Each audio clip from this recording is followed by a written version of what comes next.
Partition suit ಕೋರ್ಟಿನಲ್ಲಿ ಹೇಗೆ ನಡೆಯುತ್ತದೆ? ಸ್ನೇಹಿತರೆ, ಇಂದಿನ ದಿನಗಳಲ್ಲಿ ಫ್ಯಾಮಿಲಿ ಪ್ರಾಪರ್ಟಿ ಡಿಸ್ಪ್ಯೂಟ್ಸ್ ಕೋರ್ಟಿಗೆ ಹೋಗುತ್ತಿರುವ ಸಂಖ್ಯೆ ತುಂಬ ಹೆಚ್ಚಾಗುತ್ತಿದೆ. ಮತ್ತೊಮ್ಮೆ ಇಂದಿನ ದಿನಗಳಲ್ಲಿ ಫ್ಯಾಮಿಲಿ ಪ್ರಾಪರ್ಟಿ ಡಿಸ್ಪ್ಯೂಟ್ಸ್ ಕೋರ್ಟ್ಗೆ ಹೋಗುತ್ತಿರುವ ಸಂಖ್ಯೆ ತುಂಬ ಹೆಚ್ಚಾಗುತ್ತಿವೆ. ಬಹಳ ಜನರಿಗೆ ಒಂದು ದೊಡ್ಡ ಭಯ, ಪಾರ್ಟಿಷನ್ ಕೇಸ್ ಹಾಕಿದ್ರೆ ಏನಾಗುತ್ತದೆ? ಕೋರ್ಟ್ ಪ್ರೊಸೆಸ್ ಹೇಗಿರುತ್ತದೆ? ಎಷ್ಟು ವರ್ಷ ಬೇಕಾಗುತ್ತದೆ? ನನ್ನ ಶೇರ್ ಸಿಗುತ್ತದೆಯೇ? ಇಂತಹ ಪ್ರಶ್ನೆಗಳು ಸಾವಿರಾರು ಕುಟುಂಬಗಳಲ್ಲಿ ಕೇಳಿಬರುತ್ತಿವೆ. ಆದ್ದರಿಂದ ಈಗಲೇ JVM ಕನ್ನಡದಲ್ಲಿ ಕಾನೂನು ಅರಿವು ಚಾನಲ್ ಅನ್ನು ಸಬ್ಸ್ಕ್ರೈಬ್ ಮಾಡಿಕೊಳ್ಳಿ, ಬೆಲ್ ಐಕಾನ್ ಅನ್ನು ಒತ್ತಿ. ಏಕೆಂದರೆ ಮುಂದಿನ ಒಂದು ವಿಡಿಯೋ ನಿಮ್ಮ ಕುಟುಂಬದ ಆಸ್ತಿ ಹಕ್ಕನ್ನೇ ಉಳಿಸಬಹುದು. ಪಾರ್ಟ್ 7ರಲ್ಲಿ ನಾವು ಮುಸ್ಲಿಂ ಲಾನಲ್ಲಿ ಪ್ರಾಪರ್ಟಿ ಸಕ್ಸೆಷನ್ ಮತ್ತು ಶೇರ್ಸ್ ಬಗ್ಗೆ ನೋಡಿದೆವು. ಈಗ ಕೋರ್ಟಿನಲ್ಲಿ ಪಾರ್ಟಿಷನ್ ಸೂಟ್ ಪ್ರಾಕ್ಟಿಕಲಿ ಹೇಗೆ ನಡೆಯುತ್ತದೆ ಅನ್ನೋದನ್ನ ನೋಡೋಣ. ಪಾರ್ಟಿಷನ್ ಸೂಟ್ ಅಂದರೆ ಏನು? ಜಾಯಿಂಟ್ ಫ್ಯಾಮಿಲಿ ಪ್ರಾಪರ್ಟಿ ಅಥವಾ ಆನ್ಸೆಸ್ಟ್ರಲ್ ಪ್ರಾಪರ್ಟಿನಲ್ಲಿ ನನಗೆ ನನ್ನ ಶೇರ್ ಬೇಕು ಅಂತ ಕೋರ್ಟಿನಲ್ಲಿ ಕೇಳುವ ಕೇಸನ್ನೇ ಪಾರ್ಟಿಷನ್ ಸೂಟ್ ಅಂತಾರೆ. ಯಾವಾಗ ಕೋರ್ಟ್ಗೆ ಹೋಗಬೇಕಾಗುತ್ತದೆ? ಮತ್ತೊಮ್ಮೆ ಯಾವಾಗ ಕೋರ್ಟ್ಗೆ ಹೋಗಬೇಕಾಗುತ್ತದೆ? ಕೆಲ ಸಂದರ್ಭಗಳಲ್ಲಿ ಫ್ಯಾಮಿಲಿ ಸೆಟಲ್ಮೆಂಟ್ ಆಗುವುದಿಲ್ಲ, ಶೇರ್ ಕೊಡುವುದಿಲ್ಲ, ಪ್ರಾಪರ್ಟಿ ಸೀಕ್ರೆಟ್ಲಿ ಸೇಲ್ ಮಾಡುತ್ತಾರೆ, ವುಮೆನ್ ಏರ್ಸ್ ರೈಟ್ಸ್ ಡಿನೇ ಮಾಡಿರುತ್ತಾರೆ, RTC ಮ್ಯಾನಿಪ್ಯುಲೇಟೇಷನ್ ಮಾಡಿರುತ್ತಾರೆ, ಪೊಸಿಷನ್ ಡಿಸ್ಪ್ಯೂಟ್ ಬಂದಿರುತ್ತದೆ. ಅಂತಹ ಸಂದರ್ಭಗಳಲ್ಲಿ ಕೋರ್ಟ್ ರೆಮಿಡಿ ಬೇಕಾಗುತ್ತದೆ. ಪಾರ್ಟಿಷನ್ ಸೂಟ್ನಲ್ಲಿ ಸಾಮಾನ್ಯವಾಗಿ ಕೇಳುವ ರಿಲೀಫ್ಸ್ ಏನು ಅಂದರೆ, ಪರಿಹಾರಗಳೇನೆಂದರೆ partition and separate possession, declaration, permanent injunction, cancellation of sale deed, mesne profits, status quo order. ಈ ಬಗ್ಗೆ ತಿಳಿದುಕೊಳ್ಳಬೇಕಾದರೆ ಒಂದು ಪಾರ್ಟಿಷನ್ ಸೂಟ್ಗೆ ಮುಖ್ಯವಾಗಿ ಬೇಕಾಗಿರುವಂತಹ ಸಂದರ್ಭಗಳು ಏನೆಂದರೆ, ಒಂದು ಜಂಟಿ ಕುಟುಂಬದಲ್ಲಿ ಆ ಜಂಟಿ ಕುಟುಂಬದ ಆಸ್ತಿಯಾಗಿದ್ದು ಮತ್ತು ಪಿತ್ರಾಯಿತ ಆಸ್ತಿಗಳು ಇದ್ದರೂ ಆ ಪಿತ್ರಾಯಿತ ಆಸ್ತಿಗಳು ಮತ್ತು ಜಂಟಿ ಕುಟುಂಬದ ಆಸ್ತಿಗಳು ಎರಡರಲ್ಲೂ ಕೂಡ ಆ ಜಂಟಿ ಕುಟುಂಬದಲ್ಲಿರುವಂತಹ ವ್ಯಕ್ತಿಗಳು ತಂದೆ, ತಾಯಿ, ಅಣ್ಣ, ತಮ್ಮ, ಅಕ್ಕ, ತಂಗಿ ಈ ರೀತಿಯಾಗಿ ಇರುವಂತಹ ಜಂಟಿ ಕುಟುಂಬದ ಸದಸ್ಯರ ಮಧ್ಯೆ ಜಂಟಿಯಾಗಿ ಇರುವಂಥ ದಿನಗಳವರೆಗೂ ಯಾವುದೇ ಭಾಗ ಆಗದೇ ಇದ್ದಾಗ, ಒಂದು ವೇಳೆ ಆ ಜಂಟಿ ಇದರಿಂದ ಹೊರಗಡೆ ಹೋಗಬೇಕು, ನಾವು ಜಂಟಿಯಲ್ಲಿ ಇರೋದಿಲ್ಲ, ಸಾಧ್ಯ ಆಗೋದಿಲ್ಲ, ಬೇರೆ ನಾವು ಡೆವಲಪ್ ಮಾಡ್ಕೋಬೇಕು, ನಾವು ನಮ್ಮ ಸಂಸಾರ ಸಪ್ರೇಟಾಗಿ ಮಾಡ್ಕೋಬೇಕು ಅಂತ ಅಣ್ಣ ತಮ್ಮಂದರಲ್ಲಿ, ಅಕ್ಕ ತಂಗಿರಲ್ಲಿ ಒಂದು ವಿಷಯ ಉಂಟಾದಾಗ, ಆಗ ಹೊರಗಡೆ ಹೋಗಬೇಕಾದರೆ ಅವರ ಆಸ್ತಿಯನ್ನು ಅವರಿಗೆ ಬರಬೇಕಾದಂಥ ಶೇರನ್ನು ಕೇಳಬಹುದು. ಮನೆಯ ಕರ್ತ ಹತ್ರ ಕೇಳಬಹುದು. ಮನೆಯ ಕರ್ತ ಹತ್ರ ಈ ರೀತಿ ನನ್ನ ಭಾಗವನ್ನು ನನಗೆ ಕೊಡಿ ಅಂತ ಕೇಳಿದಾಗ ಆ ಶೇರ್ ಕೊಟ್ಟು ಕಳಿಸಿದರೆ ಯಾವುದೇ ಡಿಸ್ಪ್ಯೂಟ್ ಆಗುವುದಿಲ್ಲ. ಶೇರ್ ಕೊಡದೆ ಡಿನೇ ಮಾಡಿದಾಗ ಅಲ್ಲಿ ಕಾರಣ ಸ್ಟಾರ್ಟ್ ಆಗುತ್ತದೆ, ಒಂದು ಪ್ರಕರಣದ ಕಾರಣ ಅಲ್ಲಿ ಸ್ಟಾರ್ಟ್ ಆಗುತ್ತದೆ.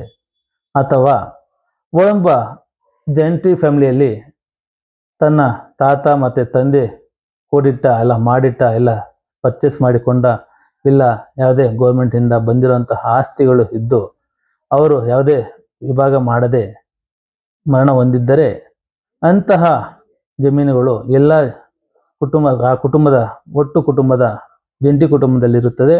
ಆ ಜಂಟಿ ಕುಟುಂಬದಲ್ಲಿರುವಂತಹ ಸದಸ್ಯರುಗಳಿಗೆ ಎಲ್ಲರಿಗೂ ಅದರಲ್ಲಿ ಹಕ್ಕು ಇರುತ್ತದೆ. ಎಲ್ಲರೂ ಅದರಲ್ಲಿ ಸಹ ಪಾಲುದಾರರೇ ಆಗಿರುತ್ತಾರೆ. ಈ ನಿಟ್ಟಿನಲ್ಲಿ ಅವರು ವಿಭಾಗ ಮಾಡಿಕೊಳ್ಳಬೇಕಾದರೆ ಪ್ರತಿಯೊಬ್ಬ ಮನೆಯ ಜಂಟಿ ಸದಸ್ಯರನ್ನ ಕೂಡಿಸಿಕೊಂಡು ಇಲ್ಲ ಒಮ್ಮತದಿಂದ ಅದನ್ನು ಜಂಟಿಯಿಂದ ಬಿಡುಗಡೆ ಹೊಂದಿ ಪ್ರತ್ಯೇಕವಾಗಬೇಕಾದರೆ ವಿಭಾಗ ಪತ್ರ ಬರೆದುಕೊಳ್ಳಬೇಕಾಗುತ್ತದೆ. ಆ ವಿಭಾಗ ಪತ್ರ ಬರೆದುಕೊಳ್ಳಬೇಕಾದರೆ ಎಲ್ಲ ಮನೆಯ ಜಂಟಿ ಸದಸ್ಯರು ಒಟ್ಟುಗೂಡಿ ಒಂದು ವಿಭಾಗ ಪತ್ರ ನೋಂದಣಿ ಮಾಡಿಸಿಕೊಳ್ಳಬಹುದು. ತಮಗೆ ಅದರಲ್ಲಿ ಏನು ಬರೆದುಕೊಂಡಿರ್ತಾರೋ ಆ ಶೇರ್ನ ಆ ಒಮ್ಮತದಿಂದ ತಗೊಂಡಿದ್ರೆ, ಒಪ್ಪಿಗೆಯಿಂದ ತಗೊಂಡಿದ್ರೆ, ಅದು ನೋಂದಣಿಯಾಗಿದ್ದರೆ ಅಲ್ಲಿ ವಿಭಾಗ ಪತ್ರ ಮುಕ್ತಾಯವಾಗಿರುತ್ತದೆ. ಅಲ್ಲಿಂದ ಆಚೆಗೆ ಆ ವಿಭಾಗ ಪತ್ರದಲ್ಲಿ ತಿಳಿಸಿರುವಂತಹ ಆಸ್ತಿಗಳು ಅವರು ತೆಗೆದುಕೊಂಡು ಅವರ ಭಾಗದಲ್ಲಿ ಅವರು ಸಪ್ರೇಟ್ ಆಗಿ ಇರಬಹುದು. ಆ ರೀತಿ ಮಾಡಿದಾಗ ಯಾವುದೇ ಡಿಸ್ಪ್ಯೂಟ್ ಇರೋದಿಲ್ಲ. ಒಂದು ವೇಳೆ ಆ ರೀತಿ ಶೇರ್ ಕೊಡದೆ ನಾವು ಕೊಡೋದಿಲ್ಲ ಅಂತ ಅವರವರೇ ಜಗಳ ಮಾಡಿಕೊಂಡಾಗ ನ್ಯಾಯಾಲಯವೇ ಅದಕ್ಕೆ ಒಂದು ದಾರಿ ದೀಪವಾಗಿರುತ್ತದೆ. ಆಗ ನ್ಯಾಯಾಲಯ ಬಿಟ್ಟು ಬೇರೆ ದಾರಿ ಇರೋದಿಲ್ಲ. ಆಗ ಜಂಟಿ ಕುಟುಂಬದ ಸದಸ್ಯ ಕೋರ್ಟಿನಲ್ಲಿ ದಾವೆ ಹೂಡಬೇಕಾಗುತ್ತದೆ. ಈ ರೀತಿಯಾಗಿ ಈ ಕೋರ್ಟಿಗೆ ಬರುವಂತಹ ಶೇರ್ ಕೊಡದೇ ಇದ್ದಾಗ ಬರುವಂತಹ ಒಂದು ಮುಖ್ಯ ಕಾರಣ. ಮತ್ತೆ ಪ್ರಾಪರ್ಟಿ ಸೀಕ್ರೆಟ್ಲಿ ಮಾರಾಟ ಮಾಡಿದ್ದಾಗ ಇದು ಮುಖ್ಯವಾದದ್ದು. ಏನೆಂದರೆ ಒಂದು ಜಂಟಿ ಕುಟುಂಬದ ಆಸ್ತಿ ಆಗಬಹುದು, ಪಿತ್ರಾರ್ಜಿತ ಆಸ್ತಿ ಆಗಬಹುದು. ಈ ಮನೆಯಲ್ಲಿ ಇರುವಂತಹ ಒಂದು 5 ಜನ ಅಣ್ಣ ತಮ್ಮಂದಿದ್ದರೆ ಅದರಲ್ಲಿ ಒಬ್ಬ ಏನಾದರೂ ಈ ಪ್ರಾಪರ್ಟಿ ಇದು ನಂದು ಒಬ್ಬಂದೇ, ನಾನೊಬ್ಬನೇ ಇದಕ್ಕೆ ಹಕ್ಕುದಾರ ಅಂತ ಹೇಳಿ ದಾಖಲೆಗಳನ್ನು ಕ್ರಿಯೇಟ್ ಮಾಡಿ ಯಾರಾದರೂ ಸೇಲ್ ಮಾಡಿದ್ದರೆ ಆ ರೀತಿಯಾಗಿ ಪ್ರಾಪರ್ಟಿ ಸೀಕ್ರೆಟ್ ಆಗಿ ಸೇಲ್ ಮಾಡಿದಂತಹ ಪ್ರಾಪರ್ಟಿ ಮೇಲೆ ಒಟ್ಟು ಕುಟುಂಬದಲ್ಲಿರುವಂತಹ ಎಲ್ಲ ಸದಸ್ಯರು ಅಂದರೆ ಮಾರಾಟ ಮಾಡೋದನ್ನು ಬಿಟ್ಟು ಬೇರೆಯವರು ಅದನ್ನು ತಿಳಿದ ತಕ್ಷಣವೇ ನ್ಯಾಯಾಲಯದಲ್ಲಿ ಪಾರ್ಟಿಷನ್ ಸೂಟ್ ಹಾಕಿ ಅದನ್ನು ಅವರ ಹಕ್ಕನ್ನು ಕೇಳಬಹುದು, ಅವರ ಶೇರನ್ನು ಕೇಳಬಹುದು. ಯಾವ ಪ್ರಾಪರ್ಟಿ ಮಾರಾಟ ಮಾಡಿದ್ದಾನೆ ಆ ಪ್ರಾಪರ್ಟಿಯಲ್ಲಿ ಆ ಜಂಟಿ ಕುಟುಂಬದ ಮಾರಾಟ ಮಾಡಿರೋ ಅವನ ಹಕ್ಕನ್ನು ಬಿಟ್ಟು ಇವರ ಹೆಚ್ಚಿನ ಹಕ್ಕನ್ನು, ಇವರ ಪಾಲಿನ ಹಕ್ಕನ್ನು ನ್ಯಾಯಾಲಯದಲ್ಲಿ ಕೇಳಿ ಅದನ್ನು ಪಡೆಯಬಹುದು. ಮತ್ತೆ ವುಮೆನ್ ರೈಟ್ಸ್ ಡಿನೇ ಮಾಡಿರ್ತಾರೆ. ಇಲ್ಲಿ ಇನ್ನೊಂದು ಮುಖ್ಯವಾದದ್ದಿದೆ. ಒಂದು ಮನೆಯಲ್ಲಿ 4 ಜನ ಅಣ್ಣ ತಮ್ಮಂದಿರು, 2 ಹೆಣ್ಣು ಮಕ್ಕಳಿದ್ದಾಗ, ಒಂದು ಪಕ್ಷ ಇದ್ದಾಗ 4 ಜನ ಅಣ್ಣ ತಮ್ಮಂದಿರು ಈ ಹೆಣ್ಣು ಮಕ್ಕಳನ್ನು ಅವರ ಆಸ್ತಿಯನ್ನು ಅವರು ಕೊಡಬೇಕಾದ ಶೇರನ್ನು ಅವರಿಗೆ ಕೊಡದೆ ಇವರು 4 ಜನ ಅದನ್ನು ಹಂಚಿಕೊಂಡಿದ್ದಾಗ ಅದು ವಿಭಾಗ ಪತ್ರ ಆಗಿದ್ದು ವಿಭಾಗ ನೋಂದಣಿ ಆಗಿದ್ದರೂ ಸಹ ಹೆಣ್ಣು ಮಕ್ಕಳು ಅವರಿಗೆ ಆ ನಾಲೆಡ್ಜ್ ಬಂದ ಮೇಲೆ ಅವರಿಗೆ ತಿಳಿದ ತಕ್ಷಣವೇ ನ್ಯಾಯಾಲಯಕ್ಕೆ ಬಂದು ದಾವೆ ಪ್ರಕರಣ ದಾಖಲಿಸಬಹುದು. ಇವರಿಗೆ ಮುಖ್ಯವಾಗಿ ಕಾನೂನು ರಕ್ಷಣೆ ಇದೆ. ಹಿಂದೂ ಸಕ್ಸೆಷನ್ ಆ್ಯಕ್ಟ್ ಇದರ ಪ್ರಕಾರ 2005 ಅಲ್ಲಿ ಅಮೆಂಡ್ಮೆಂಟ್ ಆಗಿರುವಂತೆ ಹೆಣ್ಣು ಮಕ್ಕಳಿಗೆ ಪ್ರತಿಯೊಬ್ಬ ಹೆಣ್ಣು ಮಗುವು ಕೂಡ ಹುಟ್ಟಿದ ತಕ್ಷಣದಿಂದಲೇ ಸಹಪಾಲುದಾರರಾಗಿರ್ತಾರೆ. ಜಂಟಿ ಕುಟುಂಬದಲ್ಲಿ ಸಹಪಾಲುದಾರರಾಗಿರ್ತಾರೆ. ಅವರಿಗೆ ಗಂಡು ಮಕ್ಕಳಿಗೆ ಎಷ್ಟು ಶೇರ್ ಇದೆಯೋ, ಎಷ್ಟು ಹಕ್ಕು ಇದೆಯೋ ಅಷ್ಟು ಶೇರು ಅಷ್ಟು ಹಕ್ಕು ಇವರಿಗೂ ಇರುತ್ತದೆ. ಈ ರೀತಿಯಾಗಿರುವಾಗ ಅವರ ಶೇರನ್ನು ಡಿನೇ ಮಾಡಿದ್ದಾಗ ಗೊತ್ತಾದ ತಕ್ಷಣವೇ ಅವರು ನ್ಯಾಯಾಲಯಕ್ಕೆ ಕೋರ್ಟ್ಗೆ ಬಂದು ದಾವೆಯನ್ನು ಹೂಡಬಹುದು. ದಾಖಲೆಗಳ ಸಮೇತ ಕೋರ್ಟಿನಲ್ಲಿ ಹಾಜರುಪಡಿಸಿ ಅವರ ಭಾಗವನ್ನು ಅವರು ಪಡೆಯಬಹುದು. ಈ ರೀತಿಯಾಗಿ ಒಂದು ಪ್ರಕರಣ ದಾಖಲಾಗುತ್ತದೆ.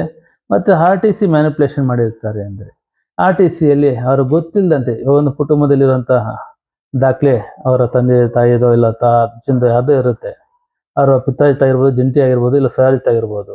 ಒಂದು ವೇಳೆ ಯಾವಾಗಾದರೂ ಅವ್ರು ಗೊತ್ತಿಲ್ಲದಂತೆ RTCಯಲ್ಲಿ ಬೇರೆಯವರ ಹೆಸರು ಮೆನ್ಷನ್ ಆಗಿದ್ರೆ, ಮ್ಯಾನಿಪುಲೇಷನ್ ಆಗಿದ್ರೆ, ಆ ರೀತಿ ಆ ಜಂಟಿ ಕುಟುಂಬದ ಆಸ್ತಿ ಆಗಿದ್ದು ಜಂಟಿ ಕುಟುಂಬದ ಆಸ್ತಿಯಿಂದ ಅವ್ರು ಗೊತ್ತಿಲ್ಲದಂತೆ ಬೇರೆಯವರಿಗೆ ಆಸ್ತಿ ಹೊರಟೋಗಿದ್ರೆ ಅಂಥ ಒಂದು ಪರಿಸ್ಥಿತಿಗಳಿದ್ದಾಗ, ಅಂತಹ ಕಾರಣಗಳಿದ್ದಾಗ ಕೂಡ ಎಲ್ಲ ದಾಖಲೆಗಳನ್ನು ಪರಿಶೀಲಿಸಿಕೊಂಡು ಆ ದಾಖಲೆಯನ್ನು ಪಡೆದುಕೊಂಡು ಈ ರೀತಿ ಇದು ಮೊದಲು ಈ ನಮ್ಮ ಜಂಟಿ ಕುಟುಂಬದ ಆಸ್ತಿ ಆಗಿತ್ತು, ಪಿತ್ರಾರ್ಜಿತ ಆಸ್ತಿ ಆಗಿತ್ತು, ಇದನ್ನು ಯಾರು ಮ್ಯಾನಿಪುಲೇಟ್ ಮಾಡಿದ್ದಾರೆ, ಇದು ಯಾವ ರೀತಿ ಮ್ಯಾನಿಪುಲೇಟ್ ಆಗಿದೆ ಏನಂತ ಎಲ್ಲ ದಾಖಲೆಗಳು ತಗೊಂಡ ಮೇಲೆ ಅದರ ಮೇಲೆ ಕೂಡ ನ್ಯಾಯಾಲಯದ ಪ್ರಕರಣ ದಾಖಲಿಸಿ ಅದರ ವಿವರಗಳನ್ನು ತಿಳಿಸಿದ ಮೇಲೆ ನ್ಯಾಯಾಲಯ ಪರಿಶೀಲಿಸಿದ ಮೇಲೆ ಅದನ್ನು ಮತ್ತೆ ವಾಪಸ್ ಪಡೆಯಬಹುದು. ಮತ್ತು ಪೊಸಿಷನ್ ಡಿಸ್ಪ್ಯೂಟ್ ಬರುತ್ತದೆ. ಇದು ಮುಖ್ಯವಾಗಿರುವಂಥ ಇನ್ನೊಂದು ವಿಚಾರ. ಈ ಒಂದು ಪಕ್ಷ ಯಾವುದೋ ಒಂದು ಊರಿನಲ್ಲಿ ಅವರ ಮನೆಯ ಜಂಟಿ ಕುಟುಂಬದ ಹಿರಿಯರು ಒಂದು ಜಮೀನು ಕೊಂಡ್ಕೊಂಡಿರ್ತಾರೆ. ಕೊಂಡ್ಕೊಂಡು ಸುಮಾರು ವರ್ಷಗಳಾಗಿರುತ್ತೆ. ಅವ್ರಿಗೆ ಗೊತ್ತಿರೋದಿಲ್ಲ, ಬಿಟ್ಟು ಬಂದ್ಬಿಟ್ಟಿರ್ತಾರೆ. ಮತ್ತು ಆ ಜಮೀನು ಕಡೆ ಹೋಗಿರೋದಿಲ್ಲ ಒಂದು ಪಕ್ಷ. ಒಂದು ಉದಾಹರಣೆ. ಮತ್ತು ಆ ರೀತಿ ಹೋಗಿದ್ದಾಗ ಮತ್ತೆ ಇವರು ಜಂಟಿ ಕುಟುಂಬದವರು ತಿಳಿದುಕೊಂಡು ಹೋಗಿ ಆ ಪೊಸಿಷನನ್ನು ಅಲ್ಲಿ ಹೋದಾಗ ಆ ಜಮೀನಲ್ಲಿ ಬೇರೆಯವ್ರ ಪೊಸಿಷನಲ್ಲಿ ಇರ್ತಾರೆ, ಆಸ್ತಿ ದಾಖಲೆ. ಈ ರೀತಿಯಾಗಿ ಪೊಸಿಷನ್ ಡಿಸ್ಪ್ಯೂಟ್ ಇದ್ದಾಗ ಅಂತಹ ಪೊಸಿಷನ್ ಮೇಲೆ ನಿಮ್ಮ ಹಕ್ಕಿಗೆ ಸಂಬಂಧಪಟ್ಟಂತೆ ಎಲ್ಲ ದಾಖಲೆಯನ್ನು ನ್ಯಾಯಾಲಯಕ್ಕೆ ಒದಗಿಸಿ ಆ ಪೊಸಿಷನ್ ಡಿಸ್ಪ್ಯೂಟ್ನ ನ್ಯಾಯಾಲಯದಲ್ಲಿ ತಿಳಿಸಿ ದಾಖಲೆಗಳ ಮೂಲಕ ನಿಮ್ಮ ಹಕ್ಕನ್ನು ನೀವು ಪಡೆಯಬಹುದು ಮತ್ತು ಪೊಸಿಷನ್ ಕೂಡ ನೀವು ವಾಪಸ್ ಪಡೆಯಬಹುದು. ಈ ರೀತಿಯಲ್ಲಿ ಕೋರ್ಟಿನಿಂದ ಪಡೆಯುವಂತಹ ರೆಮಿಡಿಗಳು ಅಂದರೆ ಪರಿಹಾರಗಳು ಈ ರೀತಿಯಾಗಿರುತ್ತವೆ. ಈ ನಿಟ್ಟಿನಲ್ಲಿ ಪಾರ್ಟಿಷನ್ ಸೂಟ್ ಸಾಮಾನ್ಯವಾಗಿ ಕೇಳುವ ರಿಲೀಫ್ಗಳು ತಮಗೆ ಹೇಳಿದಂತೆ ಈ ಮೂಲಕ ಕೇಸ್ ಹಾಕಬೇಕಾದರೆ partition and separate position and declaration and permanent injection ಈ ಮೂರು ಕೂಡ ಅಗೇನ್ಸ್ಟ್ ದಿ ಡಿಫೆಂಡೆಂಟ್ಸ್ ಅಂದರೆ ನಿಮ್ಮ ಪ್ರತಿವಾದಿಗಳು ಇರ್ತಾರೆ ಅವರ ಮೇಲೆ ಹಾಕಬೇಕಾಗುತ್ತದೆ. ಜೊತೆಗೆ ಸೇಲ್ಡ್ ಮಾಡಿದರೆ ಇಲ್ಲಿಗಲ್ ಆಗಿ ಸೇಲ್ ಮಾಡಿದರೆ ಕ್ಯಾನ್ಸಲೇಷನ್ ಆಫ್ ಸೇಲ್ಡ್ ಅಂತ ಇನ್ನೊಂದು ದಾವೆ ಹಾಕಬಹುದು. ಅದು ಕೂಡ ಇಲ್ಲ ಇದರಲ್ಲಿ ಪಾರ್ಟಿಷನ್ ಸೂಟಲ್ಲೇ ಕೇಳಬಹುದು. ಮತ್ತು mains profits status quo order ಕೂಡ ಇದ್ರ ಮೂಲಕ ಪಡೆಯಬಹುದು. ಕೋರ್ಟ್ ಪ್ರೊಸೆಸ್ ಹೇಗೆ ಆರಂಭ ಆಗುತ್ತದೆ ಎಂಬುದನ್ನು ಮೊದಲು ನೋಡಬೇಕಾದರೆ ಮೊದಲು ಪ್ಲೇಂಟ್ ಫೈಲ್ ಮಾಡೋಕ್ಕಾಗ್ತದೆ. ಒಳ್ಳೆಯ ಅಡ್ವೊಕೇಟ್ನ ವಕೀಲರನ್ನು ನೇಮಕ ಮಾಡಿಕೊಂಡು ಅವರಿಗೆ ಬೇಕಾದಂತಹ ದಾಖಲೆಯನ್ನು ಕೊಟ್ಟು ಎಲ್ಲ ರೀತಿಯ ದಾಖಲೆಯನ್ನು ಕೊಟ್ಟು ಸಹಕರಿಸಿದ ಮೇಲೆ ಒಂದು ಪ್ಲೇಂಟ್ ಸಿದ್ಧವಾಗುತ್ತದೆ. ಆ ಪ್ಲೇಂಟ್ ಸಿದ್ಧವಾಗಬೇಕಾದರೆ ಮೊದಲು ಫ್ಯಾಮಿಲಿ ಟ್ರೀ ಇರಬೇಕಾಗ್ತದೆ, ಅಂದರೆ ನಿಮ್ಮ ಕುಟುಂಬದ ವಂಶವೃಕ್ಷ ಇರಬೇಕಾಗ್ತದೆ. ಆ ವಂಶವೃಕ್ಷದಲ್ಲಿ ಎಲ್ಲ ಸದಸ್ಯರ ಹೆಸರುಗಳು ಖಂಡಿತವಾಗಿಯೂ ಒಂದು ಬಿಟ್ಟು ಹೋಗದಂತೆ ಮಾಡಬೇಕಾಗ್ತದೆ. ಮತ್ತು ಪ್ರಾಪರ್ಟಿ ಡೀಟೇಲ್ಸ್ ಇರಬೇಕಾಗ್ತದೆ. ನಿಮ್ಮ ಪ್ರಾಪರ್ಟಿ ಯಾವುದು ಇವಾಗ ಕೇಸು ತೊಂದರೆ ಆಗಿದೆಯೋ ಅದರ ಡೀಟೇಲ್ಸ್ ಕಂಪ್ಲೀಟ್ ನಿಮ್ಮ ಪ್ರಾಪರ್ಟಿ ವಂಶವೃಕ್ಷದಲ್ಲಿರುವ ಹೆಸರುಗಳು ಹಾಗೆ ನಿಮ್ಮ ಪ್ರಾಪರ್ಟಿ ಸ್ವಯಂತ ಅಂದರೆ ಸ್ವಯಂತ ಆಗಿರಬಹುದು, ಪಿತಾಯಿತ ಆಗಿರಬಹುದು, ಇಲ್ಲ ಜಂಟಿ ಕುಟುಂಬದ ಆಸ್ತಿ ಇರ್ಬೋದು. ಆ ಎಲ್ಲ ಪ್ರಾಪರ್ಟಿಗಳು ಯಾವ ಅದರ ಮೂಲ ಒಂದು ಏನಿದೆಯೋ ಅದನ್ನು ತಿಳಿಸಿ ಕೊಡಬೇಕಾಗುತ್ತದೆ.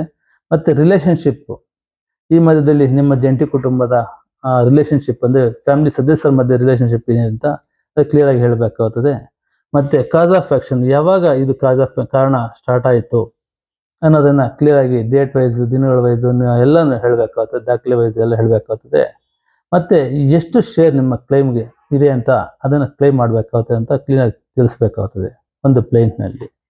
ನಂತರ ಏನಾಗುತ್ತದೆ ಅಂದರೆ ಕೇಸ್ ದಾಖಲೆ ಎಲ್ಲ ಕೊಟ್ಟು ಕೇಸ್ ಪ್ಲೇಂಟ್ ರೆಡಿ ಆದ ಮೇಲೆ ಕೋರ್ಟ್ಗೆ ಸಬ್ಮಿಷನ್ ಮಾಡಿದ್ಮೇಲೆ ಕೋರ್ಟ್ ಫೈಲ್ ಕೇಸ್ ಆಗುತ್ತದೆ.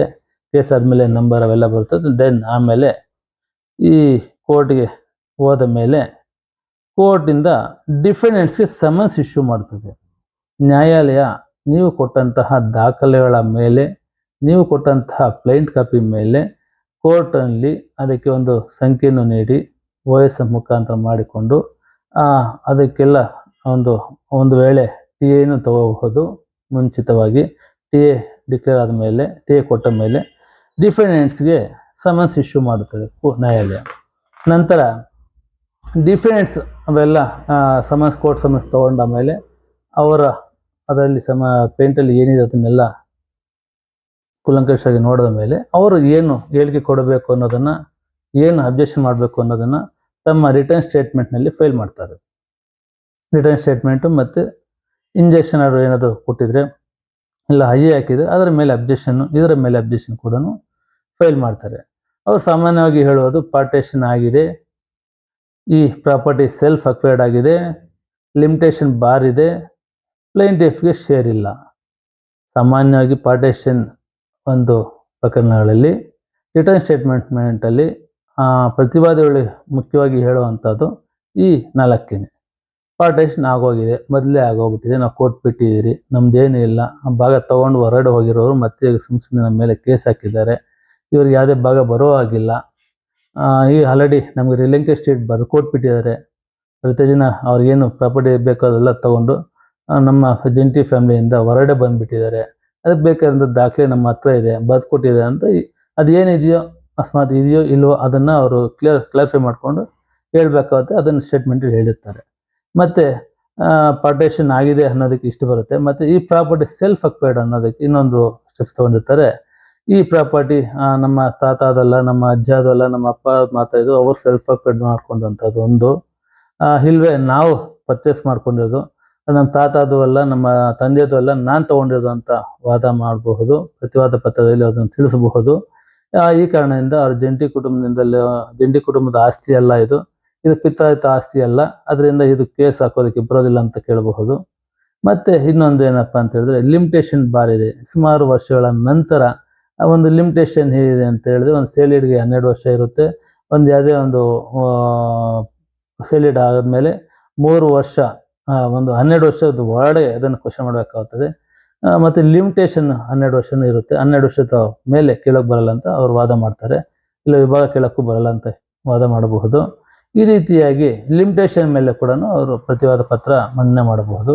ಮತ್ತು ಪ್ಲೇಂಟಿಫ್ಸ್ಗೆ ಶೇರ್ ಇಲ್ಲ ಅಂತ ಈಕ್ವಲ್ ಆಗಿ ಇವಾಗ ಇಲ್ಲಿ ಪ್ಲೇಂಟಿಫ್ ಯಾರು ಕೇಸ್ ಹಾಕಿರ್ತಾನೋ ಅವನು ಶೇರ್ ಇಲ್ಲ, ಅವನಿಗೆ ಇದರಲ್ಲಿ ಹಕ್ಕಿಲ್ಲ, ಅವನು ನಮ್ಮ ಕುಟುಂಬಕ್ಕೆ ಸೇರಿಲ್ಲ, ಅವನು ನಮ್ಮ ಕುಟುಂಬದವನು ಅಲ್ಲ, ಅವನು ನಮ್ಮ ಜಂಟಿ ಕುಟುಂಬದಲ್ಲಿ ಇಲ್ಲ, ನಮ್ಮ ಜಂಟಿ ಕುಟುಂಬದಿಂದ ಒಂದು ವೇಳೆ ಅಕಸ್ಮಾತ್ ಹೊರಗಡೆ ಬಂದಿದ್ದಾನೆ ಅಂತ ದಾಖಲೆ ಇತ್ತು ಅಂತ ಹೇಳಿದ್ರೆ ನಮ್ಮ ಜಂಟಿ ಕುಟುಂಬದಿಂದ ಹೊರಗೆ ಬಂದಿದ್ದಾನೆ, ಅವನ ಎಲ್ಲ ಆಸ್ತಿಗಳು ಆಲ್ರೆಡಿ ಕೊಟ್ಬಿಟ್ಟಿದ್ರಿ, ಅವನಿಗೆ ಶೇರ್ ಇಲ್ಲ ಅಂತ ಕೂಡ ಪ್ರತಿವಾದ ಪತ್ರದಲ್ಲಿ ತಿಳಿಸಬಹುದು.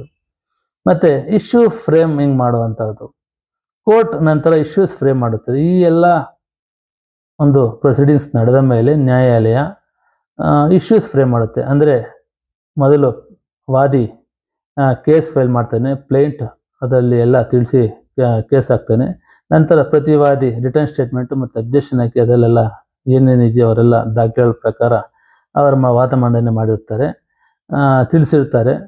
ಆ ಎರಡು ಬೇಸ್ ಮೇಲೆ ನ್ಯಾಯಾಲಯ ಇಶ್ಯೂಸ್ ಫ್ರೇಮ್ ಮಾಡುತ್ತೆ. ಇದರಲ್ಲಿ ಕೋರ್ಟ್ ನಂತರ ಇಶ್ಯೂಸ್ ಫ್ರೇಮ್ ಮಾಡುತ್ತೆ. ಉದಾಹರಣೆಗೆ ಪ್ರಾಪರ್ಟಿ ಜಾಯಿಂಟ್ ಫ್ಯಾಮಿಲಿ ಪ್ರಾಪರ್ಟಿನ ಕೇಳುವಂಥದ್ದು ಸಾಮಾನ್ಯವಾಗಿ ಪ್ರಾಪರ್ಟಿ ಜಾಯಿಂಟ್ ಫ್ಯಾಮಿಲಿ ಪ್ರಾಪರ್ಟಿನ ಪ್ಲೇಂಟಿಫ್ಗೆ ಶೇರ್ ಇದೆಯಾ, ಇದರಲ್ಲಿ ಎರ್ಲಿಯರ್ ಪಾರ್ಟೇಷನ್ ಪ್ರೂವ್ ಆಗಿದೆಯಾ, ಮೊದಲು ಪಾರ್ಟೇಷನ್ ಆಗಿದೆ ಅಂತ ಹೇಳಿ ಅದನ್ನು ಪ್ರೂವ್ ಆಗಿದೆಯಾ, ಸೇಲಿಡ್ ವ್ಯಾಲಿಡಾ, ಈ ರೀತಿಯಾಗಿ ಒಂದು ಕ್ವಶನ್ ಮಾಡುತ್ತೆ. ಆ ಇಶ್ಯೂಸಲ್ಲಿ ಎಲ್ಲ ಕ್ಲಿಯರಾಗಿ ಕೇಳುತ್ತೆ. ಅದೆಲ್ಲ ಆದಮೇಲೆ ಆ ಇಶ್ಯೂಸ್ ಮೇಲೇ ಈ ಪ್ರಕರಣ ನಡೆಯುತ್ತೆ. ಈ ರೀತಿಯಾಗಿ ಆ ಇಶ್ಯೂಸ್ ಫ್ರೇಮ್ ಆದಮೇಲೆ ಆ ಇಶ್ಯೂಸ್ ಫ್ರೇಮ್ ಏನು ಮಾಡಿರ್ತೋ ಅದರ ಮೇಲೆ ಎವಿಡೆನ್ಸ್ ದಾಖಲೆ ಒದಗಿಸಬೇಕಾಗುತ್ತದೆ. ಎವಿಡೆನ್ಸ್ ಸ್ಟೇಜ್ ತುಂಬ ಮುಖ್ಯವಾದ ಇಂಪಾರ್ಟೆಂಟ್ ಸ್ಟೇಜ್ ಆಗಿರುತ್ತದೆ. ಪಾರ್ಟೀಸ್ ಪ್ರೊಡ್ಯೂಸ್ ಮಾಡುವಂತಹ documents RTC, mutation, sale deeds, partition deeds, tax receipts, ಮತ್ತು ವಂಶವೃಕ್ಷ, ರೆವೆನ್ಯೂ ರೆಕಾರ್ಡ್ಸ್, ಈ ಎಲ್ಲ ದಾಖಲೆಗಳು ನ್ಯಾಯಾಲಯಕ್ಕೆ ಅವರು ಒದಗಿಸಬೇಕಾಗ್ತದೆ ಎವಿಡೆನ್ಸ್ ಒಂದು ಸ್ಟೇಜ್ನಲ್ಲಿ. ಮತ್ತು ಕ್ರಾಸ್ ಎಕ್ಸಾಮಿನೇಷನ್, ಕೋರ್ಟ್ನಲ್ಲಿ ವಿಟ್ನೆಸ್ ಕ್ರಾಸ್ ಎಕ್ಸಾಮಿನೇಷನ್ ನಡೆಯುತ್ತದೆ.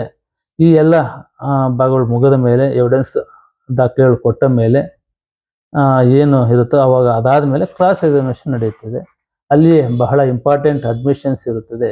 ಕ್ಲಾಸ್ನಲ್ಲಿ ಏನು ಅಡ್ವೊಕೇಟ್ಸ್ ಅವರು ಇರುತ್ತೆ, ಏನು ಅಪೋಸಿಟ್ ಅಡ್ವೊಕೇಟ್ಸ್ ಇರ್ತಾರಲ್ಲ ಅವರು ಕ್ವಶನ್ ಮಾಡುವಂಥದ್ದು, ಕ್ರಾಸ್ ಮಾಡುವಂಥ ಪೊಸಿಷನ್ ಸಮಯದಲ್ಲಿ ಏನು ವಾದಿ ಪ್ರತಿವಾದಿಗಳು ಅಡ್ಮಿಷನ್ಸ್ ಮಾಡ್ಕೊತಾರೆ ಅಥವಾ ಮಾಡ್ಕೊಳ್ಳೋದಿಲ್ಲ, ಇವೇ ಬಹಳ ಮುಖ್ಯವಾದ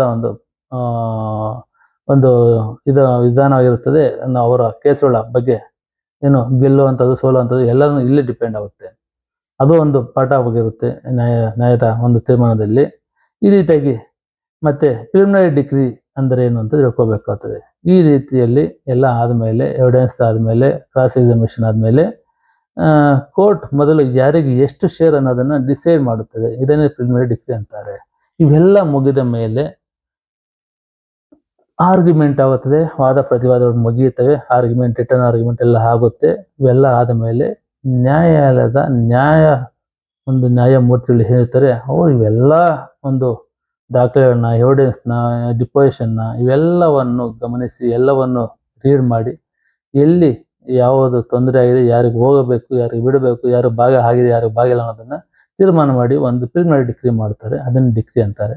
ಮತ್ತು ಫೈನಲ್ ಡಿಗ್ರಿ ಅಂದರೆ ಏನಂದರೆ ಇವೆಲ್ಲ ಫೈನಲ್ ಪ್ರಿಲಿಮಿನರಿ ಡಿಗ್ರಿ ಆದಮೇಲೆ ಬರುವಂಥ ಆ್ಯಕ್ಚುಯಲ್ ಡಿವಿಷನ್ ಪ್ರೊಸೆಸ್ ಬರುತ್ತದೆ. ಕೋರ್ಟ್ ಕಮಿಷನರ್ ಅಪಾಯಿಂಟ್ ಮಾಡಬಹುದು. ಅವನು ಸರ್ವೆ ಮಾಡುತ್ತಾನೆ, ಮೆಜರ್ಮೆಂಟ್ ಮಾಡುತ್ತಾನೆ, ಶೇರ್ ಅಲಾಟ್ಮೆಂಟ್ ಸಜೆಸ್ಟ್ ಮಾಡುತ್ತಾನೆ. ನಂತರ ಕೋರ್ಟ್ ಫೈನಲ್ ಡಿಗ್ರಿ ಪಾಸ್ ಮಾಡುತ್ತದೆ. ಸ್ನೇಹಿತರೆ, ಫೈನಲ್ ಡಿಗ್ರಿ FDP ಅಂತ ಕರೀತಾರೆ ಇದನ್ನು. ಇದು ಡಿಗ್ರಿ ಆದ ಮೇಲೆ ಬರುವಂತಹ ಫೈನಲ್ ಡಿಗ್ರಿ ಇರುತ್ತದೆ. ಈ ಫೈನಲ್ ಡಿಗ್ರಿಯಲ್ಲಿ ಆ್ಯಕ್ಚುಯಲ್ ಡಿವಿಷನ್ ಅಂದರೆ ಏನು ಪ್ರಿಲಿಮಿನರಿ ಡಿಗ್ರಿಯಲ್ಲಿ ವಿಭಾಗ ಮಾಡಿರ್ತಾರೆ ನ್ಯಾಯಾಧೀಶರು, ಅದರ ಪ್ರಕಾರ ಆ್ಯಕ್ಚುಯಲ್ ಡಿವಿಷನ್ ಅಂದರೆ ಪೊಸಿಷನಲ್ಲಿ ಹೋಗಿ ಅವ್ರ ಭಾಗದ ಏನಿದೆ ಅದು ಪಾರ್ಟ್ ಆಫ್ ವರ್ಕ್ ಮಾಡ್ಕೋಬೇಕಾದ್ರೆ ಅವ್ರ ಪಾರ್ಟ್ನ ಶೇರ್ ಮಾಡೋವಂಥ ಪಾರ್ಟ್ ಮಾಡೋದಕ್ಕೋಸ್ಕರ ನ್ಯಾಯಾಲಯದಿಂದನೇ ಕೋರ್ಟ್ ಕಮಿಷನರ್ ಅಪಾಯಿಂಟ್ ಮಾಡ್ತಾರೆ. ಆ ಕೋರ್ಟ್ ಕಮಿಷನರ್ ಮಾಡೋವಂಥ ಕೆಲಸ ಏನಂದರೆ ಆ ಸ್ಪಾಟ್ ಇನ್ಸ್ಪೆಕ್ಷನ್ ಬಂದು ಸ್ಪಾಟಲ್ಲಿ ಸರ್ವೆ ಮಾಡ್ತಾನೆ. ಸರ್ವೆ ಮಾಡಿ ಎಲ್ಲಿಂದ ಎಲ್ಲಿಗೆ ಇವರು ಪಾರ್ಟ್ಗಳು ಯಾರು ಬರ್ತವೆ ಅನ್ನೋದನ್ನು ಮಾರ್ಕ್ ಮಾಡ್ತಾನೆ, ಮೆಜರ್ಮೆಂಟ್ ಮಾಡ್ತಾನೆ. ಅವೆಲ್ಲ ಮಾಡಿದ ಮೇಲೆ ಶೇರ್ ಅಲಾಟ್ಮೆಂಟ್ ಎಷ್ಟು ಅಂತ ಹೇಳ್ಬಿಟ್ಟು ಅವರಿಗೆಲ್ಲ ಕೋರ್ಟ್ ಪ್ರಕಾರ ಸಜೆಸ್ಟ್ ಮಾಡ್ತಾನೆ. ಆ ಒಂದು ವರದಿಯನ್ನು ರಿಪೋರ್ಟನ್ನು ನ್ಯಾಯಾಲಯಕ್ಕೆ ಕೊಡ್ತಾನೆ. ನ್ಯಾಯಾಲಯಕ್ಕೆ ಕೊಟ್ಟ ಮೇಲೆ ನ್ಯಾಯಾಲಯ ಈ ಫೈನಲ್ ರಿಪೋರ್ಟ್ ಪ್ರಕಾರ ಫೈನಲ್ ಡಿಗ್ರಿ ಪಾಸ್ ಮಾಡುತ್ತೆ. ಸ್ನೇಹಿತರೆ, ಮತ್ತೆ ಇಂಪಾರ್ಟೆಂಟ್ ಪ್ರಾಕ್ಟಿಕಲ್ ಪ್ರಾಬ್ಲಮ್ ಏನಂದರೆ, ಬಹಳ ಪಾರ್ಟಿಷನ್ ಸೂಟ್ಸ್ನಲ್ಲಿ ಸುಮಾರು ವರ್ಷಗಳ ಕಾಲ ಪೆಂಡಿಂಗ್ ಇರ್ತವೆ. ಈ ಕೋರ್ಟ್ಗಳಲ್ಲಿ, ನಮ್ಮ ನ್ಯಾಯಾಲಯಗಳಲ್ಲಿ ಈ ಪಾರ್ಟಿಷನ್ ಸೂಟ್ಸ್ ಬೇಗ ಮುಗಿಯೋದಿಲ್ಲ. ದಾಖಲೆಗಳು, ಎವಿಡೆನ್ಸು, ಇನ್ನೊಂದು ಅಂತ ಸುಮಾರು ಅಡ್ವೊಕೇಟ್ಸ್ ಪ್ರಕರಣದಲ್ಲಿ, ಈ ಪ್ರಕರಣದಲ್ಲಿ ವಕೀಲರ ವೈಯಕ್ತಿಕ ಅಂತ ಏನಿಲ್ಲದಿದ್ದು ಕೂಡ ಈ ವಾದಿ ಪ್ರತಿವಾದಿಗಳ ಒಂದು ವೈಯಕ್ತಿಕ ಒಂದು ಆಸಕ್ತಿ ಮೇಲೆ ಡಿಲೇ ಮಾಡುವಂಥ ಪರಿಸ್ಥಿತಿಗಳಿರ್ತವೆ. ಅವರು ನಮ್ಗೆ ಡಿಲೇ ಮಾಡಿ ಅಂತಲೋ, ಇಲ್ಲ ದಾಖಲೆ ಸಿಗಲಿಲ್ಲ ಅಂತಲೋ, ಏನೋ ಒಂದು ಕಾರಣ ಇಟ್ಕೊಂಡು ಡಿಲೇ ಆಗುವಂಥ ಪರಿಸ್ಥಿತಿಗಳು ಇರ್ತವೆ. ಈ ನಿಟ್ಟಿನಲ್ಲಿ ಇದ್ದಾಗ ಬಹಳ ವರ್ಷಗಳ ಪೆಂಡಿಂಗ್ ಇರುತ್ತೆ. ಮತ್ತು ಇದರ ಜೊತೆಗೆ ನ್ಯಾಯಾಲಯ ಕೂಡ ಕೆಲವು ಸಮಯ ಈ ಡಿಲೇ ಆಗುವಂಥ ಪರಿಸ್ಥಿತಿಗಳಿರ್ತವೆ. ಕಾಲಾವಧಿ ಬೇಗ ಮುಗಿಯೋದಿಲ್ಲ, ಹೋಗ್ತಾ ಇರುತ್ತೆ, ವರ್ಷಗಳಗಟ್ಟಲೆ ಮುಂದಕ್ಕೆ ಹೋಗ್ತಾ ಇರುತ್ತೆ. ಈ ನಿಟ್ಟಿನಲ್ಲಿ family disputes, old documents, multiple heirs, appeals, injunction fights delay ಆಗೋದಕ್ಕೆ ಮುಖ್ಯ ಕಾರಣ ಇದುವರೆಗೆ ಹೇಳಿದಂತೆ. ಅದರ ಜೊತೆಗೆ ಮುಖ್ಯವಾಗಿ ಇನ್ನೊಂದು ಕಾರಣಗಳಿದ್ದಾವೆ. ಫ್ಯಾಮಿಲಿ ಡಿಸ್ಪ್ಯೂಟ್ಸ್, ಮನೆಯಲ್ಲಿ ಜಂಟಿ ಕುಟುಂಬ ಆಸ್ತಿಗಳ ಬಗ್ಗೆ ಡಿಸ್ಪ್ಯೂಟ್ಸ್ ಆದಾಗ ಅವರವರಲ್ಲಿ ಕಿತ್ತಾಡ್ಕೊಂಡು, ಅವರವರಲ್ಲಿ ಇದು ಮಾಡಿಕೊಂಡು ಪ್ರಕರಣ ಬಂದಿರುತ್ತೆ. ಕೆಲವರು ಕೋರ್ಟಿಗೆ ಹಾಜರಾಗೋದಿಲ್ಲ. ಮತ್ತು ಕೋರ್ಟ್ಗೆ ಏನು ಸಮಯ ಇರುತ್ತೋ ಆ ಸಮಯದಲ್ಲಿ ಬಂದು ಯಾವುದನ್ನು ಒಂದು ಎವಿಡೆನ್ಸ್ ಆಗ್ಬೋದು, ದಾಖಲೆ ಕೊಡೋದಾಗ್ಬೋದು, ಈ ಸಮಯಕ್ಕೆ ಸರಿಯಾಗಿ ಕೊಡೋದಿರ ಒಂದು ಕಾಲಾವಧಿ ಮುಂದಕ್ಕೆ ಹೋಗ್ತಾ ಇರುತ್ತೆ. ಈ ನಿಟ್ಟಿನಲ್ಲಿ ಫ್ಯಾಮಿಲಿ ಡಿಸ್ಪ್ಯೂಟ್ಸ್ ಕೂಡ ಇದಕ್ಕೆ ಒಂದು ಕಾರಣ ಆಗುತ್ತೆ. ಮತ್ತು ಓಲ್ಡ್ ಡಾಕ್ಯುಮೆಂಟ್ಸ್, ಈ ಹಳೆಯ ದಾಖಲೆಗಳು, 100 ವರ್ಷದ ದಾಖಲೆಗಳಿಂದ ಹಿಡಿದು 50 ವರ್ಷದ ದಾಖಲೆ ಹಿಡಿದು ಇವೆಲ್ಲ ತಗೋಬೇಕು ಅಂತ ಹೇಳಿದ್ರೆ ತುಂಬ ಡಿಲೇ ಆಗುತ್ತೆ.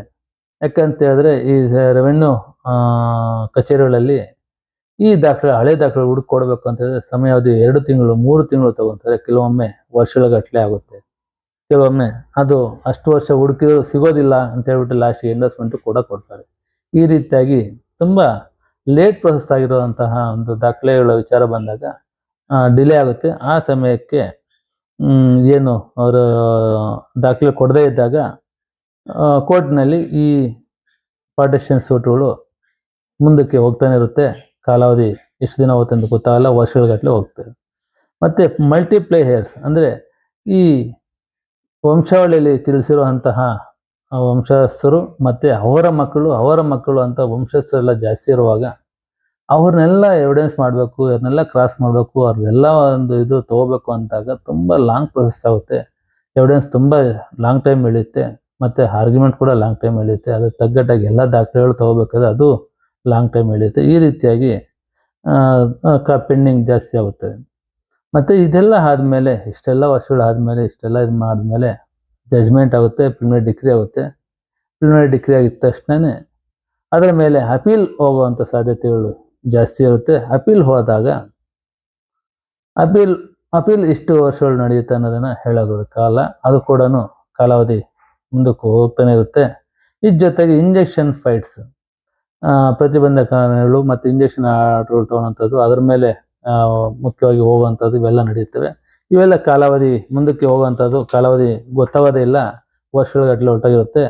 ಆವಾಗ ಇವತ್ತು ಈ ಕೊನೆಗೆ ಹೈಕೋರ್ಟ್ವರೆಗೂ ಹೋಗುತ್ತೆ ಅಪೀಲ್. ಹೈಕೋರ್ಟ್ ಅಂತ ಹೋದಾಗ ಅಲ್ಲಿ ಇದ್ದಿದ್ದು ತುಂಬ ಲೇಟ್ ಆಗುತ್ತೆ ಅವೆಲ್ಲ ಪ್ರೊಸೀಡಿಂಗ್ಸ್ ನಡೆಸೋತ್ತಿಗೆ. ಈ ರೀತಿಯಾಗಿ ಒಂದು ಏನು ಪ್ರಾಪರ್ಟಿ, ಜಂಟಿ ಫ್ಯಾಮಿಲಿ ಪ್ರಾಪರ್ಟಿಯಲ್ಲಿ ಒಂದು ಪ್ರಾಪರ್ಟಿ ಫೈನಲೈಸ್ ಆಗಿ ಅವ್ರ ಭಾಗಗಳು ಬಂದು ಅವ್ರ ಮನೆಗೆ ಬರಬೇಕು, ಅವರು ಇದಕ್ಕೆ ಬರಬೇಕು ಅಂತ ಕೆಲವೊಮ್ಮೆ ಸುಮಾರು 10-15 ವರ್ಷಗಳಾಗುವಂಥ ಪರಿಸ್ಥಿತಿಗಳಿದ್ದಾವೆ. ಇದು ಟ್ರಯಲ್ ಕೋರ್ಟಿಂದ ಸುಪ್ರೀಂ ಕೋರ್ಟ್ವರೆಗೂ ಹೋಗುವಂಥ ಪರಿಸ್ಥಿತಿಗಳಿದ್ದಾಗ 20 ವರ್ಷ 30 ವರ್ಷ ಆಗಿದ್ದ ಉದಾಹರಣೆಗಳು ಇವೆ. ಈ ನಿಟ್ಟಿನಲ್ಲಿ ಕೋರ್ಟ್ ಏನು ನೋಡುತ್ತದೆ ಎಂದರೆ possession, revenue records, RTC, mutation, conduct of parties, previous partition, oral evidence, documentary evidence ಇವೆಲ್ಲ ನೋಡಿದ ಮೇಲೆ ಮಾತ್ರ ನ್ಯಾಯಾಲಯ ಪ್ರಕರಣದಲ್ಲಿ ಯಾವ ಒಂದು ನ್ಯಾಯ ತೀರ್ಮಾನ ಮಾಡಬೇಕು ಅನ್ನೋದನ್ನು ತೀರ್ಮಾನಿಸಿ ಒಂದು ನ್ಯಾಯ ತೀರ್ಮಾನ ಜಡ್ಜ್ಮೆಂಟ್ ಕೊಡ್ತದೆ. ಈ ನಿಟ್ಟಿನಲ್ಲಿ ಇಂಪಾರ್ಟೆಂಟ್ ಲೀಗಲ್ ಸೆಕ್ಷನ್ಸ್ ಏನು ಅಂತ ಹೇಳಿದ್ರೆ ನೋಡಿ ಸ್ನೇಹಿತರೆ, ಈ ಒಂದು ಪಾರ್ಟೇಷನ್ ಪ್ರಕರಣಗಳಲ್ಲಿ ಮತ್ತು ವಿಭಾಗ ಒಂದು ಇದರಲ್ಲಿ ಮುಖ್ಯವಾಗಿ ಬರುವಂತಹದ್ದು ಸೆಕ್ಷನ್ 9 ಆಫ್ CPC ಜ್ಯೂರಿಸ್ಡಿಕ್ಷನ್ ಬಗ್ಗೆ ಹೇಳುವಂಥದ್ದು. ಸೆಕ್ಷನ್ 9 ಇದು CPCಯಲ್ಲಿ ಜ್ಯೂರಿಸ್ಡಿಕ್ಷನ್ ಬಗ್ಗೆ ಹೇಳುತ್ತೆ. Order 7 rule 1 of plaint requirement 7 rule 1 ಆಗುತ್ತೆ. ಪ್ಲೇಂಟ್ ಹಾಕ್ಬೇಕಂತ ಹೇಳಿದ್ರೆ ಇದನ್ನು ಹಾಕ್ಲೇಬೇಕಾಗುತ್ತೆ, ಈ ಸೆಕ್ಷನ್ ಆರ್ಡರ್ ಮತ್ತು ಹಾಕ್ಲೇಬೇಕಾಗ್ತದೆ. ಜ್ಯೂರಿಸ್ಡಿಕ್ಷನ್ ಅಂತ ಬಂದಾಗ ಸೆಕ್ಷನ್ 9 ಹಾಕ್ಬೇಕಾಗುತ್ತೆ. Order 20 rule 18 of CPC partition decree, ಇದು ಪಾರ್ಟೇಷನ್ ಆಗಬೇಕು ಡಿಕ್ರಿ ಬೇಕು ಅಂತ ಕೇಳೋದಕ್ಕೆ ಆರ್ಡರ್ 20 ರೂಲ್ 18 ಆಫ್ CPC ಇದನ್ನು ಮೆನ್ಷನ್ ಮಾಡಲೇಬೇಕಾಗುತ್ತದೆ.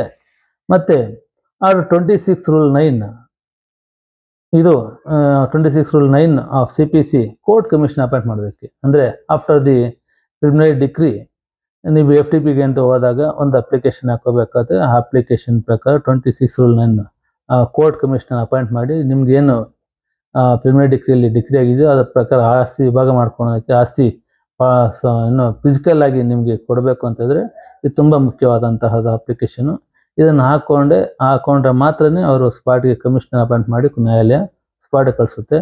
ಮತ್ತು section 34 specific relief act declaration, ಇದು ಕೇಸ್ ಪ್ರಕರಣ ಯಾವಾಗ ಪಾರ್ಟೇಷನ್ ಸೂಟ್ ಆಗ್ತಿರೋ ಅದರಲ್ಲಿ ಕನ್ಫರ್ಮ್ ಅಂದರೆ ಹಾಕ್ಲೇಬೇಕಾದಂತಹ ಒಂದು ಸೆಕ್ಷನ್.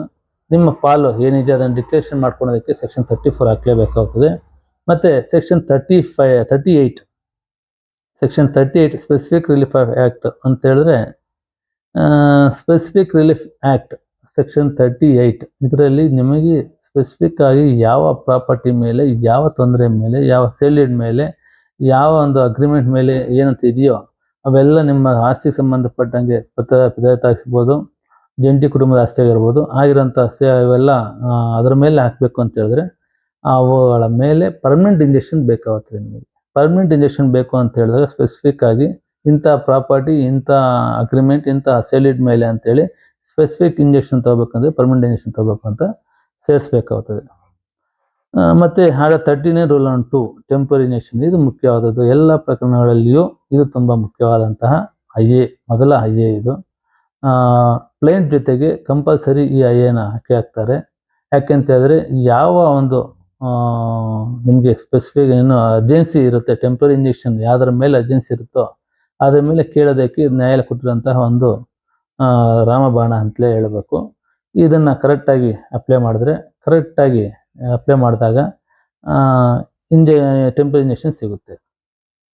ಈ ನಿಟ್ಟಿನಲ್ಲಿ ಇಂಪಾರ್ಟೆಂಟ್ ಸುಪ್ರೀಂ ಕೋರ್ಟ್ ಪ್ರಿನ್ಸಿಪಲ್ಸ್ ಇಲ್ಲಿ ತೋರಿಸಿದಂತೆ ವಿಭಾಗ ಸಂಬಂಧಪಟ್ಟಂತೆ, ಪಾರ್ಟಿಷನ್ ಸಂಬಂಧಪಟ್ಟಂತೆ supreme court landmark judgment ಏನಂತ ಹೇಳಿದ್ರೆ ವಿನೀತಾ ಶರ್ಮಾ ವರ್ಸಸ್ ರಾಕೇಶ್ ಶರ್ಮಾ. ಈ ಸುಪ್ರೀಂ ಕೋರ್ಟ್ನಲ್ಲಿ ಈ ಪ್ರಕರಣದಲ್ಲಿ ಹೇಳಿದ್ದು ಡಾಟರ್ಸ್ಗೂ ಈಕ್ವಲ್ ಕೋಪರ್ಸನರಿ ರೈಟ್ಸ್ ಇದೆ. ಮುಖ್ಯವಾಗಿ ಹೆಣ್ಣು ಮಕ್ಕಳಿಗೆ ಈ ಒಂದು ಪ್ರಕರಣ ತುಂಬ ಉಪಯುಕ್ತವಾದದ್ದು.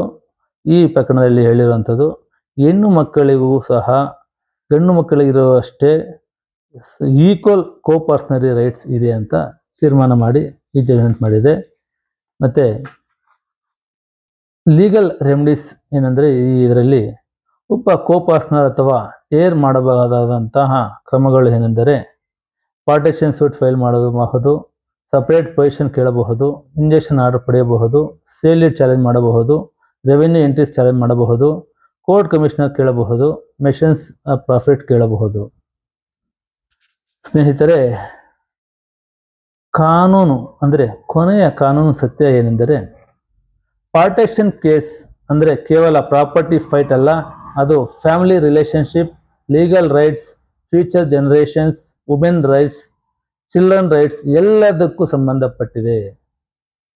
ಮತ್ತೊಮ್ಮೆ ಸ್ನೇಹಿತರೆ, ಕೊನೆಯ ಕಾನೂನು ಸತ್ಯ ಏನೆಂದರೆ ಪಾರ್ಟಿಷನ್ ಕೇಸ್ ಅಂದರೆ ಕೇವಲ ಪ್ರಾಪರ್ಟಿ ಫೈಟ್ ಅಲ್ಲ, ಅದು family relationship, legal rights, future generations, human women rights, children rights ಎಲ್ಲದಕ್ಕೂ ಸಂಬಂಧಪಟ್ಟಿರುತ್ತದೆ.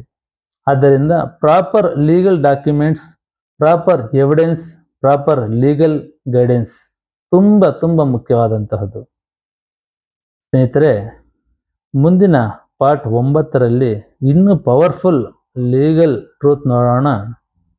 ಪಾರ್ಟಿಷನ್ ಕೇಸ್ನಲ್ಲಿ ಲಿಮಿಟೇಷನ್ ಯಾವಾಗ ಆರಂಭವಾಗುತ್ತದೆ? ಮುಂದಿನ ಪಾರ್ಟ್ 9ರಲ್ಲಿ ಇನ್ನೊಂದು ಪವರ್ಫುಲ್ ಲೀಗಲ್ ಟ್ರೂತ್ ಏನೆಂದರೆ, ಪಾರ್ಟಿಷನ್ ಕೇಸಿನಲ್ಲಿ ಲಿಮಿಟೇಷನ್ ಕಾಲಮಿತಿ ಯಾವಾಗ ಆರಂಭ ಆಗುತ್ತದೆ ಎಂಬುದನ್ನು, ಹಳೆಯ ಸೇಲ್ಡ್ ಚಾಲೆಂಜ್ ಮಾಡಬಹುದಾ ಎಂಬುದರ ಬಗ್ಗೆ, ಫ್ರಾಡ್ ನಂತರ ಲಿಮಿಟೇಷನ್ ಹೇಗೆ ಕ್ಯಾಲ್ಕುಲೇಟ್ ಆಗುತ್ತದೆ ಎಂಬುದರ ಬಗ್ಗೆ, ನಾಲೆಡ್ಜ್ ಡೇಟ್ ಎಷ್ಟು ಇಂಪಾರ್ಟೆಂಟ್ ಎಂಬುದರ ಬಗ್ಗೆ